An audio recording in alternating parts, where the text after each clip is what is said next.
City Mall'da bordik-ku. Nega sen bormading? Nomimga o'tkazib bersangiz Hey. xotirjam. Eshitayapsanmi? Ha, eshitaman. Sizlarda ham hech bo'ladimi? Qaniylar shu yerda bo'lsa ham ruhiylar boshqa yoqqa ketib qoladi. Masalan, ko'rib turganingizdek, hozir biz auditoriyadamiz.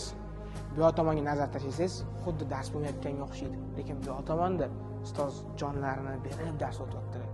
Lekin o'quvchilarga keladigan bo'lsak, kimdir gap sotyapti, kimdir telefon o'ynayapti, kimdir uxlayapti, kimdir xayol suryapti. Bu dars qiziqmas deb o'ylaysizmi? Yo'q. Yoki ustoz tushuntirib bera olmaydi deb o'ylaysizmi? Yo'q.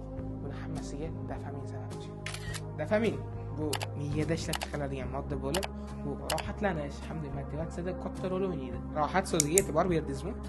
Bundan bir 10 yilcha oldin rohat desa ko'pchilikning ko'z oldiga dam olish kelgan. Hozirgi paytda esa bo'sh qoldik, kunimiz shu bilan o'tadi. Hamma ham telefondan bir xil maqsadda foydalana olmaydi. Kimdir telefon orqali ma'lumot qidirsa, kimdir hayotining bir qismini qisqa roliklarga bag'ishlaveradi. Endi auditoriyadagi holatga qaytamiz. Endi tushunayotgandirsiz-a, qisqa metrajli roliklarni nimaga misol qilib olib kelganim. Odamlar juda ham ko'p vaqtini o'sha yerda o'tkazaveradi. Keyin miya faqat qisqa ma'lumotlar uchun ishlaydigan bo'lib qoladi. Bundan kelib chiqib, odam 10-15 minutlik ma'lumotni miyasiga qabul qilmaydi. Qanaqa qilib eshitgisi kelmaydi.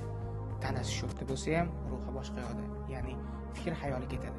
Agar e'tibor bergan bo'lsangiz, mana shu qisqa roliklar, ya'ni list ko'rib o'tiribsiz Instagramda. 5 ta oldingi video nima haqidaligini eslolmaysiz.